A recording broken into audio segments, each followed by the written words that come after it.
Coucou tout le monde, j'espère que vous allez bien. On se retrouve aujourd'hui pour la dernière vidéo sur les variétés de tous les hamsters.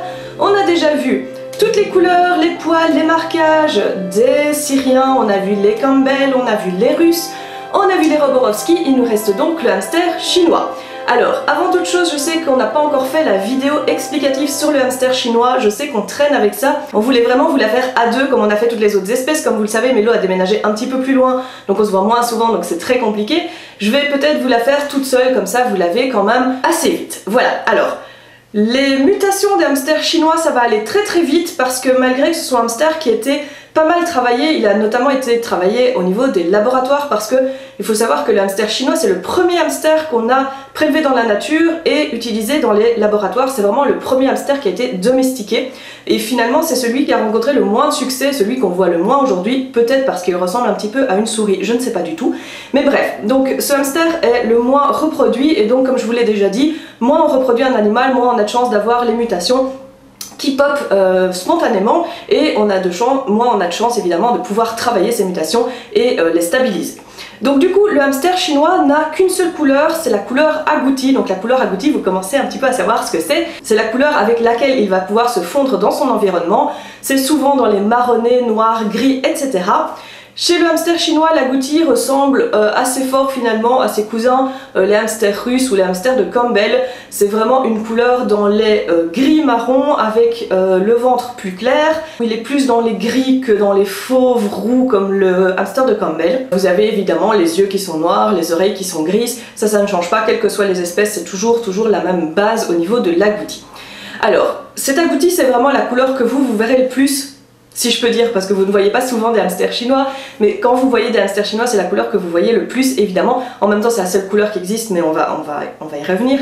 Ensuite, vous avez un seul marquage qui peut s'ajouter à cette couleur, et c'est le marquage dalmatien. Encore une fois, c'est pas un dalmatien comme le chien, donc c'est du tacheté. Le chinois dalmatien, globalement, il est blanc en dessous, coloré au niveau de la ligne dorsale, donc comme c'est un hamster nain, il y a forcément une ligne dorsale foncée au niveau de la colonne vertébrale, et alors il va s'éclaircir, mais il va s'éclaircir un petit peu en taches.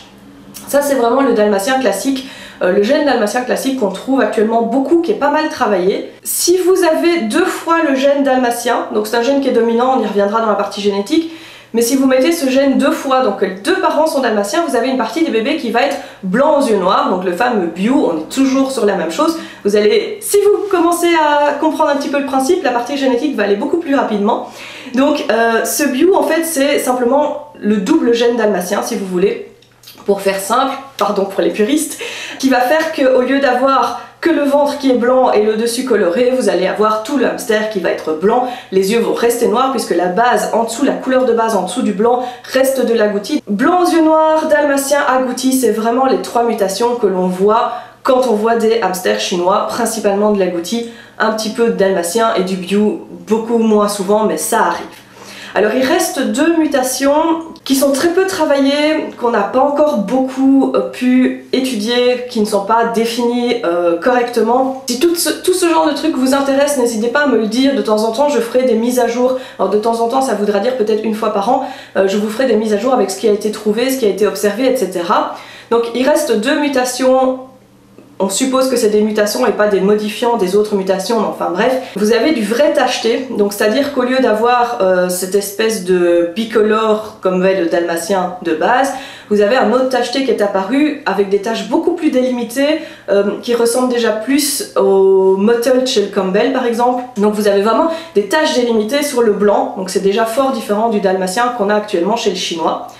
Et en deuxième gène, vous avez simplement le gène avec la ligne dorsale. Donc ils appellent ça du bendid ou du A-band. Donc vous avez le hamster qui est entièrement, un peu comme du hamster russe perle, le hamster est entièrement blanc avec la ligne dorsale grise et parfois un petit peu de gris qui s'étale sur le côté de la ligne dorsale. Visiblement, ce ne serait pas le gène dalmatien qui serait en cause. Peut-être que ça pourrait être le gène tacheté qui va être en cause dans cette variété-là, mais pour l'instant rien n'est sûr, rien n'est étudié, donc je vous laisse là avec ça, et si ça vous intéresse, je ferai un petit récap d'ici un an, de voir ce qui a été trouvé entre temps, évolué, comment ça s'est fixé, etc. Voilà, pour les hamsters chinois c'est tout. Encore une fois, il n'y a vraiment pas grand chose au niveau des mutations. C'est bien dommage, mais ça va sortir à force. On voit de plus en plus d'éleveurs, notamment en Hollande, qui commencent à bien les élever. Donc je pense que les mutations vont commencer à sortir. Il faut un petit peu de temps, c'est tout à fait normal. J'espère que toutes ces vidéos sur les variétés vous ont plu. J'espère que c'était clair, j'espère que c'était compréhensible. N'oubliez pas que vous avez toujours mon site en barre d'infos où vous avez toutes les photos et souvent les descriptions des couleurs de manière plus précise. On va continuer, mais pas tout de suite parce qu'il va me falloir le temps de les filmer avec la génétique, donc c'est-à-dire si on croise, comment ça fonctionne, si on croise telle et telle couleur, qu'est-ce que ça donne, etc. Ça va être plus long, ça va être plus compliqué, donc il va falloir que je réfléchisse comment je vais vous filmer ça pour que ça reste compréhensible. Du coup, ça va pas venir tout de suite. J'en profite encore un petit mot pour vous dire qu'on a réouvert les inscriptions pour le Hamster Club francophone, je l'avais déjà mentionné, mais je vous le redis. On a une communauté, on a un groupe privé sur Facebook, on a une revue digitale avec plein d'infos qui sort 4 fois par an. On organise des événements, des rencontres, etc. On organise des ateliers. Donc n'hésitez pas à venir vous inscrire au club avec nous et nous rejoindre et puis participer. N'oubliez pas que le club c'est une communauté, ça veut dire que tout le monde participe. Vous n'êtes pas là en client, on n'est pas là pour vous vendre des choses ou pour organiser des choses et vous n'êtes pas là comme client. Tout le monde participe, tout le monde organise. C'est vraiment une communauté, c'est un groupe. C'est tous ensemble.